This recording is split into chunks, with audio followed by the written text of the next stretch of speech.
नमस्कार, मी Shruti Rahul. झी24 तासच्या newsroom live बुलेटिनमध्ये आपलं खूप खूप स्वागत करते आहे. राज्यातल्या सगळ्याच महत्त्वाच्या घडामोडींचा आढावा घ्यायचा आहे. विशेषतः राजकीय क्षेत्रात नेमकं काय घडतंय, महायुतीत कुठे कुठे धुसफूस समोर येते त्याबाबत जाणून घ्यायचंय. विदर्भ आणि मराठवाड्याला पावसाचा इशारा देण्यात आलेला आहे. मराठवाड्यातल्या काही जिल्ह्यांना आधीच पावसानं झोडपून काढलेलं आहे. या सगळ्या घडामोडी सविस्तर पाहणार आहोत. मात्र त्याआधी जाणून घेऊया हेडलाईन्स.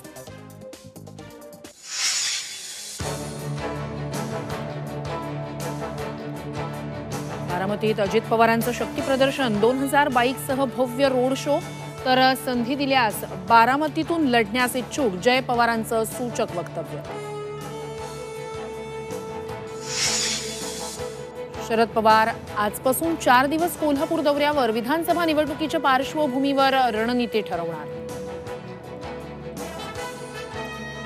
फलटणमध्ये आज निंबाळकर अजित पवारांमध्ये बैठक. महायुतीतील वादावर चर्चा होण्याची शक्यता. रामराजे निंबाळकरांच्या भूमिकेकडे लक्ष. रवी राणांनी भाजपमध्ये यावं, बावनकुळेंची इच्छा. मात्र रवी राणांचा भाजपमध्ये जाण्यास स्पष्ट नकार.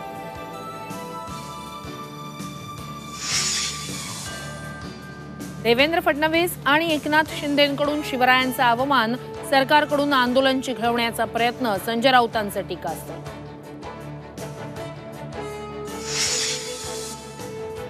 पुण्यात 12 तासात 2 हत्या. पुण्याचे माजी नगरसेवक वनराज आंदेकरांना गोळ्या झाडून संपवलं. तर फायनान्स मॅनेजर वासुदेव कुलकर्णींचीही रात्री अज्ञाताकडून हत्या.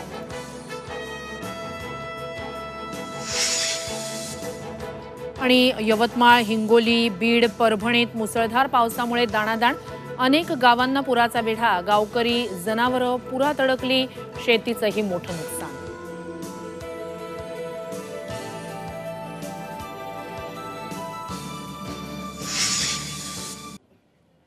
आणि बुलेटिनच्या सुरुवातीला आजच्या दिवसातल्या 3 अत्यंत महत्त्वाच्या आणि मोठ्या अशा राजकीय घडामोडींवर नजर टाकणार आहोत. सगळ्यात पहिली महत्त्वाची घडामोडी शरद पवारांबाबतची. शरद पवार कोल्हापूर दौऱ्यावर असणार आहेत. कोल्हापूरचा त्यांचा हा लोकसभा निवडणुकीच्या पार्श्वभूमीवर नंतरचा हा पहिलाच मोठा दौरा म्हणता येईल. राष्ट्रवादी फुटीनंतरचा हा पहिलाच मोठा दौरा म्हणता येईल. कोल्हापूरमध्ये ते जाणार आहेत. कोल्हापुरात ते मुक्कामाला असणार आहेत. विधानसभा निवडणुकीच्या पार्श्वभूमीवर ते कशा प्रकारे रणनीती आखणार आहेत याकडे सगळ्यांचं लक्ष लागलेलं आहे. ते 4 दिवस कोल्हापूर जिल्हा दौऱ्यावर असतील. दुसरीकडे महायुतीत कलह वाढलाय. आता फलटणमध्ये धुसफूस समोर आली आहे. रामराजे नाईक निंबाळकर अजित पवार गटाचे नेते आहेत आणि त्यांच्या नेतृत्वात आज इथे बैठक होते, ज्याला अजित पवार उपस्थित राहणार आहेत. रणजित नाईक निंबाळकर आणि जयकुमार गोरे यांच्या विरोधात तक्रार जी केलेली होती त्याची भाजपनं दखल घ्यावी आणि तसं झालं नाही तर हातात तुतारी घेणार असा इशारा रामराजे निंबाळकरांनी दिलाय. तर अजित पवारांची जनसन्मान यात्रा आज बारामतीत आहे. बारामतीत जोरदार शक्ती प्रदर्शन अजित पवार करतायत. बाईक रॅलीत जय पवार सुद्धा सहभागी झालेले आहेत.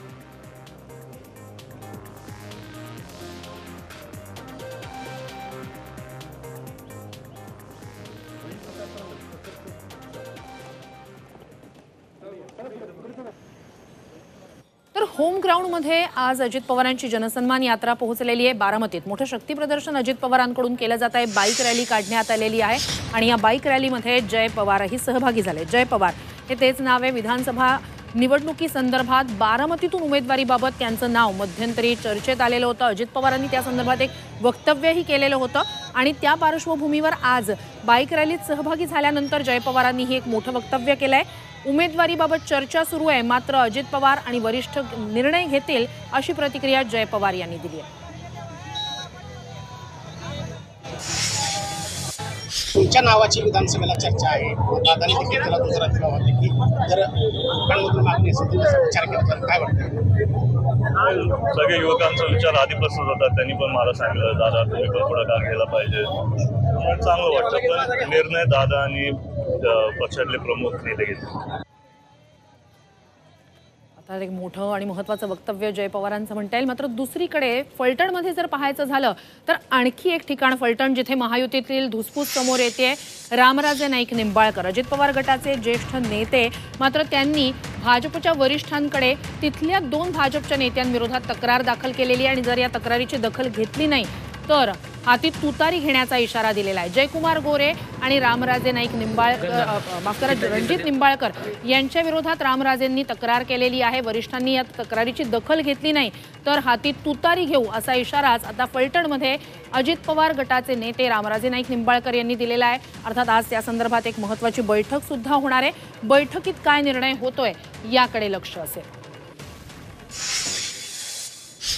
आपली फक्त तक्रार रणजित सिंह नाईक निंबाळकर आणि त्यांचे साथीदार जे गल्लोगल्ली दहशत करतायत त्यांच्या विरुद्ध आहे आणि या दहशतीला भारतीय जनता पार्टीला सत्तेतनं साथ देऊ नका एवढीच खरी आपली तक्रार आहे. ते बरोबर आहे का? तेवढं त्यांना सांगून बघू. तुम्ही तयारीने या, महिला येऊन द्या, आपण एक तास वेगळा कार्यक्रम घेऊ आणि विषय संपून टाकू. आणि नाहीतरी उद्या जर फरक नाही झाला आपल्याला तो तरी वाजवायला किती वेळ लागेल?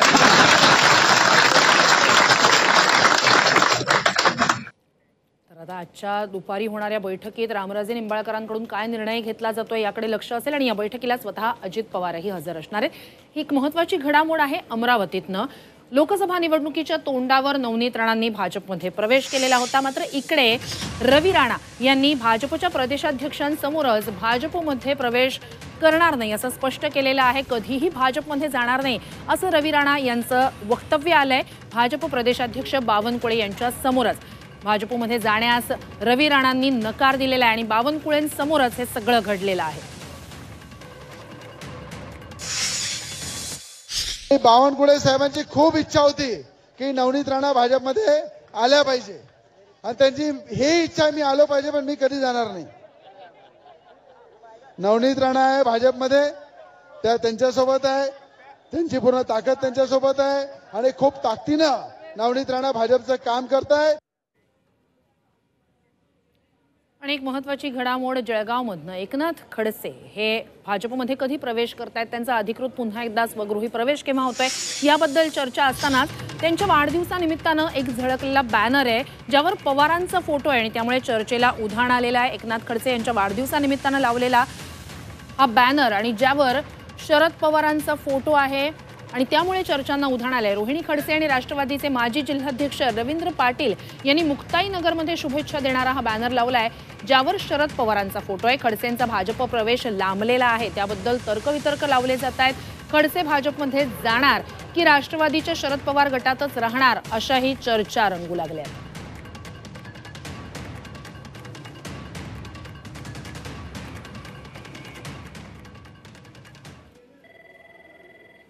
आणि एक महत्त्वाची घडामोड आहे. भाजपचे आमदार नितेश राणे यांच्या विरोधात गुन्हा दाखल झालेला आहे.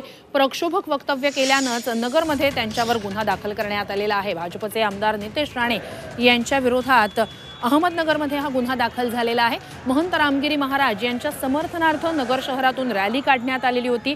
रॅलीनंतरच्या सभेत त्यांनी प्रक्षोभक भाषण केलं होतं त्या प्रकरणीच हा गुन्हा दाखल झालाय.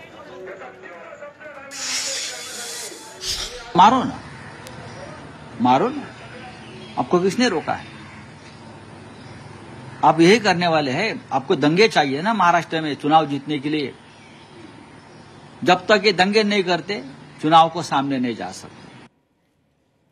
आणि बातमी महत्त्वाची. पुण्यात चाललंय काय असा प्रश्न निर्माण करणाऱ्या या दोन घटना आहेत. 12 तासात पुण्यात 2 हत्या झालेल्या आहेत.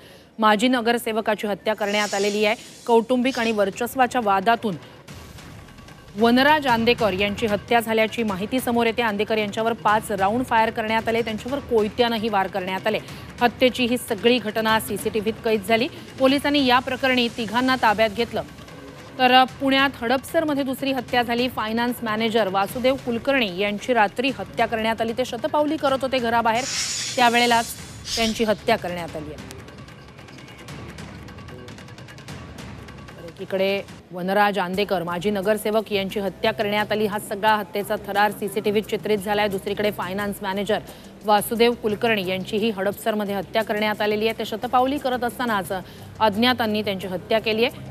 या दोन्ही घटनांनी पुणे पुन्हा एकदा हादरून गेलेलं आहे.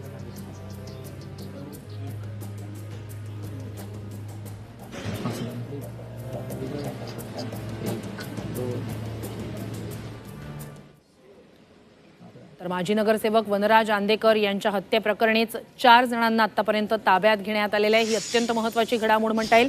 कौटुंबिक आणि वर्चस्वाच्या वादातून वनराज आंदेकर यांची हत्या करण्यात आलेली होती आणि पुणे पोलिसांनी 4 जणांना अटक केली आहे, ज्यात त्यांच्या 2 सख्ख्या बहिणी आणि मेहुण्यांचा समावेश आहे। रविवारी रात्री 9च्या सुमारास त्यांच्यावर गोळ्या झाडत नंतर कोयत्याने वार करत हत्या करण्यात आलेली होती। कौटुंबिक वादातून हत्या झाल्याचा संशय होताच आता वनराज यांच्या सख्ख्या 2 बहिणी आणि मेहुण्यांना अटक करण्यात आलेली आहे। 4घांना त्यांच्या हत्येप्रकरणी आतापर्यंत अटक करण्यात आली आहे। तर पुण्यात माजी नगरसेवक वनराज आंदेकर यांची हत्या करण्यात आलेली होती। सीसीटीव्हीत हा सगळा प्रकार चित्रित झालेला होता आणि कौटुंबिक वादातून हत्या झाल्याचा संशय होता। याच प्रकरणी आता त्यांच्या 2 सख्ख्या बहिणी आणि मेहुण्यांना अटक करण्यात आलेली आहे। ही अत्यंत महत्त्वाची घडामोड म्हणावी लागेल। माजी नगरसेवक वनराज आंदेकर यांच्या हत्येप्रकरणी ज्या 4घांना अटक करण्यात आली आहे त्यात 2 सख्ख्या बहिणी आणि मेहुण्यांचा समावेश आहे।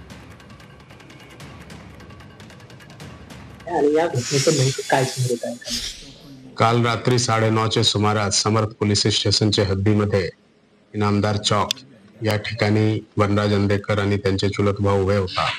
त्याचवेळी काही मोटरसायकल सवार आले आणि त्यांनी जे आहे ते त्यांच्यावर फायरिंग केलेली आहे आणि धारदार शस्त्राने हल्लाही केलेला आहे। या हल्ल्यानंतर जे आहे ते त्यांना तात्काळ KM हॉस्पिटलला शिफ्ट करण्यात आलं होतं, परंतु त्याच ठिकाणी ते ब्रॉड डेड असा म्हणजे हॉस्पिटल पोहोचण्याच्या पूर्वीच त्यांची मृत्यू झाली होती, अशा प्रकारचे आपल्याला माहिती मिळालेली आहे। त्यानंतर त्यांची बॉडी जे आहे ससून हॉस्पिटलला पाठवण्यात आली आणि आता जे आहे त्यांच्यावर पोस्टमॉर्टम चालू आहे। या प्रकरणामध्ये आतापर्यंत जे आहे त्यांची 2 सख्खी बहीण आणि 2 सखा मेहुणा यांना जे आहे ते आरोपी करण्यात आलेले आणि त्यांना अटकही करण्यात आलेला आहे। इतर आरोपीचे शोध जे आहे ते आपली क्राईम ब्रांच आणि जोनची पोलीस स्टेशनची टीम हे सर्व शोध घेत आहे। पुण्यात 12 तासात 2 हत्या झाल्या आणि याच मुद्द्यावरून महाविकास आघाडीचे नेते हे गृहमंत्री फडणवीसांविरोधात आक्रमक झालेले आहेत। पुण्यात खुलेआम गोळीबार होतोय, गुंडांचं राज्य त्या ठिकाणी आहे, मात्र गृहमंत्री काहीही बोलत नाहीयेत असा हल्लाबोल संजय राऊतांनी केलेला आहे। तर पुणे हे आता क्राईम कॅपिटल झालेलं आहे असं सुप्रिया सुळे यांनी म्हटलंय।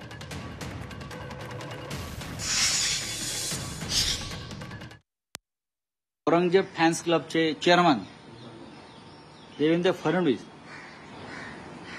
यांनी त्यांचा संपूर्ण पोलीस फोर्स हा विरोधकांना नामोहरम करण्यासाठी लावल्यामुळे या पुण्यासारख्या घटना घडत आहेत। खुलेआम कोयता गॅंग चालते, खुलेआम हातात बंदुका तलवारी घेऊन लोकांचे मुर्दे पाडले जात आहेत, राजकीय कार्यकर्त्यांचे बळी घेतले जात आहेत। गृहमंत्री याच्यावर बोलत नाही। तो गेल्या 1.5 वर्षामध्ये आपण बघाल पुण्यामध्ये प्रचंड अस्वस्थता आहे, ज्याला शिक्षणाचा माहेरघर आपण ज्याचा पुण्याला आम्हाला सार्थ अभिमान होता की लोक देशातून त्यांची मुलं पुण्याला एका विश्वासाच्या नात्याने शिकण्यासाठी पाठवतात। जिथे शिक्षणाचं माहेरघर आहे तिथे आज दुर्दैवाने क्राईम कॅपिटल ऑफ महाराष्ट्र असं मीडियामध्ये येत आहे। हे अतिशय दुर्दैवी आणि वेदना देणार आहे। वळूया पुढच्या एका महत्त्वाच्या घडामोडीकडे। बदलापूरमध्ये लहान मुलींवर शाळेत लैंगिक अत्याचार करण्यात आलेला होता। या प्रकरणी आरोपी नराधम अक्षय शिंदेची ओळख परेड पार पडलेली आहे आणि चिमुकल्यांनी या आरोपी अक्षय शिंदेला ओळखलेलं आहे। दादा असं ते अक्षय शिंदेला म्हणायचे। शाळेत खास अशी व्यवस्था त्याच्या या ओळख परेडसाठी करण्यात आलेली होती। विशेष रूम तयार करण्यात आलेली होती आणि ज्यातून या पीडित मुली आरोपी नराधम अक्षय शिंदेला पाहू शकतील, मात्र तो या मुलींना पाहू शकणार नाही। अशा प्रकारे ही ओळख परेड पार पडली। आता या ओळख परेड नंतर चिमुकल्यांनी या नराधमाला ओळखलेलं आहे। त्यानंतर आता या प्रकरणी चार्जशीट दाखल होईल आणि खटला फास्ट ट्रॅक कोर्टात वर्ग करणं शक्य होईल। तर नराधम अक्षय शिंदेची ओळख परेड पार पडली। या सगळ्या प्रकरणी SIT तपास करते। काय या सगळ्या संदर्भातल्या सध्याच्या घडामोडी आहेत जाणून घेऊया। शनिवारी आरोपी अक्षय शिंदेला तळोजा जेलमधून कल्याण कोर्टात आणलं गेलं। कोर्टात 5 पंचांसमोर आरोपी अक्षय शिंदेची ओळख परेड झाली। रिफ्लेक्टेड काळ्या काचेच्या माध्यमातून ही ओळख परेड पार पडली। चिमुकल्या मुलींना आरोपी दिसत होता, मात्र आरोपीला मुली दिसत नव्हत्या। दोन्ही चिमुकल्या मुलींनी आरोपी अक्षय शिंदेला ओळखलं। आज तो काठीवाला दादा असं म्हणत दोन्ही चिमुकल्या मुलींनी आरोपीला ओळखलं।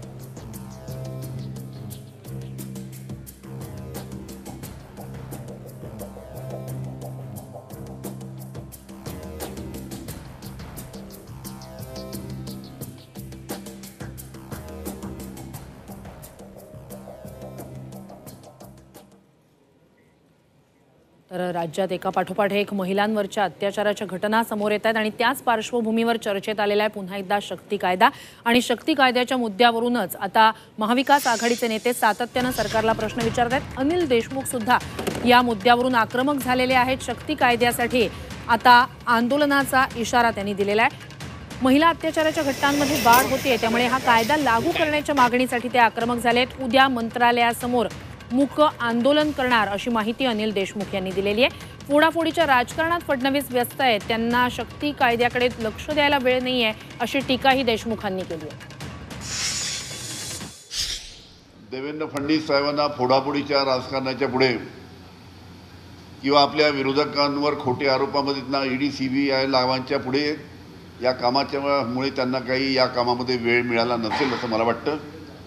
पण तरी पण माननीय मुख्यमंत्र्यांना माझी विनंती आहे की केंद्राकडे असलेला हा कायदा आपण मंजूर करावा आणि या आमच्या मागणीसाठी आम्ही उद्या आमच्या राष्ट्रवादी काँग्रेसच्या महिला अध्यक्ष आहेत रोहिणीताई खडसे, त्यांच्या महिला आणि राष्ट्रवादी काँग्रेसचे आमचे कार्यकर्ते उद्या सकाळी 10:30 ते 11:30 एक तास सचिवालयाच्या बाजूला असलेल्या गांधीजींच्या पुतळ्यासमोर त्या ठिकाणी काळ्या फिती लावून मूक आंदोलन करणार आहे। एकीकडे नेते शक्ती कायद्याच्या अंमलबजावणीसाठी तो लागू करण्यासाठी आक्रमक होत आहेत, दुसरीकडे प्रशासन सुद्धा खडबडून जागे झाले। बदलापूरमध्ये शाळेत मुलींवर लैंगिक अत्याचार झाले आणि त्यानंतर शाळांमधल्या सीसीटीव्हीचा मुद्दा ऐरणीवर आलेला आहे। या संदर्भात प्रशासनाकडून वेगानं आता सूचना आणि निर्देश दिले जात आहेत। 1.5 वर्षापूर्वी मुंबई महानगरपालिकेच्या शाळांमध्ये सीसीटीव्ही बसवण्याच्या कामाला आता वेग आलाय, मात्र त्याचे निर्देश 1.5 वर्षापूर्वीच देण्यात आले होते। अंमलबजावणी अद्यापही झाली नव्हती। आता बदलापूर घटनेनंतर मुंबई महापालिका प्रशासन जागं झालंय। 1.5 वर्षानंतर आता शाळांमध्ये सीसीटीव्ही बसवण्याच्या हालचालींना वेग आलेला आहे। गेल्याच आठवड्यात आढावा बैठक झाली शिक्षण मंत्र्यांसोबत आणि या मुद्द्यावरून केसरकर चांगले संतप्त झालेले होते। त्यांनी पालिकेचे शिक्षण अधिकाऱ्यांना या संदर्भात निलंबनाची कारवाई करण्याचे त्यांच्यावर आदेश दिले होते। त्यानंतरच आता सीसीटीव्ही बसवण्याच्या कामाला वेग आलाय। पहिल्या टप्प्यात तब्बल 18 कोटी खर्च केले जाणार आहेत।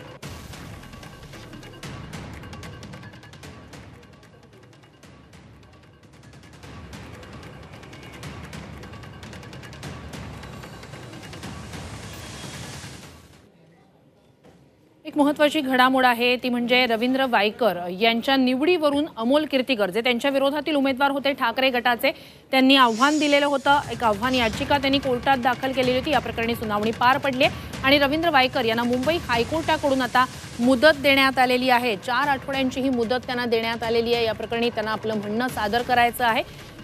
खासदार रवींद्र वायकर यांना लोकसभा निवडणुकीत त्यांचे प्रतिस्पर्धी असलेले अमोल कीर्तीकर यांनी जी याचिका दाखल केलेली होती त्या याचिकेवर उत्तर दाखल करण्यासाठी 4 आठवड्यांची मुदत देण्यात आली। मतमोजणीत तफावत केल्याचा आरोप कीर्तीकरांनी केलेला आहे।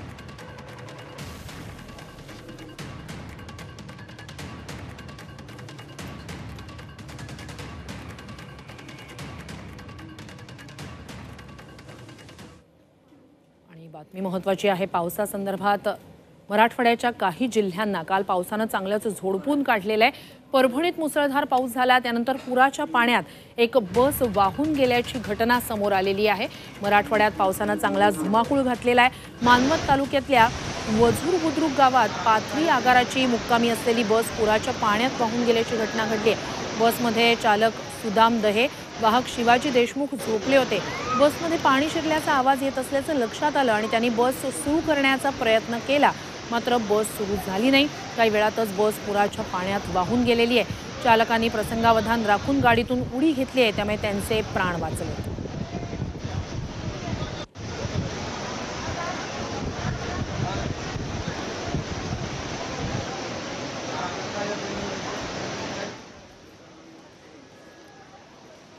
आणि आता राज्यातल्या इतरही महत्त्वाच्या घडामोडींचा आढावा घेणार आहोत सुपरफास्ट.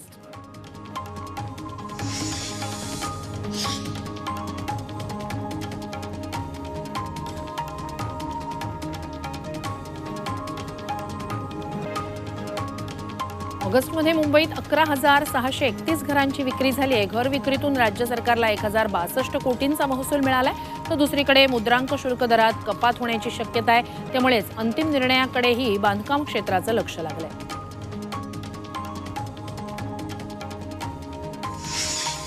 मुरबाड तालुक्यातील भोरांडे गावात रेशन दुकानात धान्याचा काळा बाजार झाल्याचं उघड झालंय. दुकानदार धान्य बाहेर विक्रीसाठी घेऊन जात असतानाच गावकऱ्यांनी त्याला रंगेहात पकडले.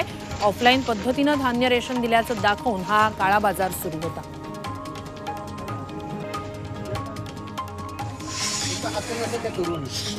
मुंबईत साथीच्या आजारांमध्ये वाढ झाली. हिवताप, डेंग्यू, चिकनगुनिया, लेप्टोच्या रुग्णांमध्ये वाढ झाल्याचं दिसतंय.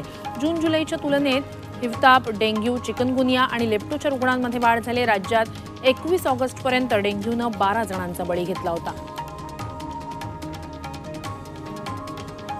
आवक कमी झाल्यामुळे भाज्यांच्या दरात वाढ झाली आहे. 10 ते 20% ही दरवाढ झाली आहे.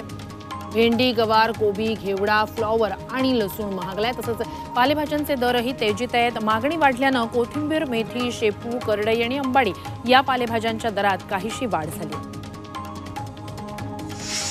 जुन्नर कृषी उत्पन्न बाजार समितीच्या नारायणगाव केंद्रात कोथिंबीरीच्या एका जुडीला तब्बल 200 रुपयांचा उच्चांकी दर मिळालाय. तर मेथीची एक जुडी 110 रुपयांना विकली गेली आहे. नारायणगाव उपबाजारात पहिल्यांदाच कोथिंबीरीला 20,000 प्रति शेकडा असा दर मिळाला. जेजुरीत आज सोमवती अमावस्येनिमित्तानं यात्रेचं आयोजन करण्यात आलंय. त्यामुळे देवदर्शनासाठी जेजुरी गडावर भाविकांची चांगलीच गर्दी झालेली आहे. सोमवती यात्रेनिमित्तानं लाखो भाविक जेजुरीत दाखल झालेले आहेत. खंडोबा देवाची पालखी करहा नदीवर स्नानासाठी मार्गस्थ होती. रामकुंडावर सोमवती अमावस्येच्या निमित्तानं महिलांची चांगलीच गर्दी झाली. रामकुंडावर मोठ्या प्रमाणात महिलांनी स्नानासाठी गर्दी केली. शेवटचा सोमवार, श्रावणी आणि अमावस्या यामुळे रामकुंड परिसरासह त्र्यंबकेश्वरमध्ये सुद्धा मोठ्या संख्येनं भाविक दाखल झाले.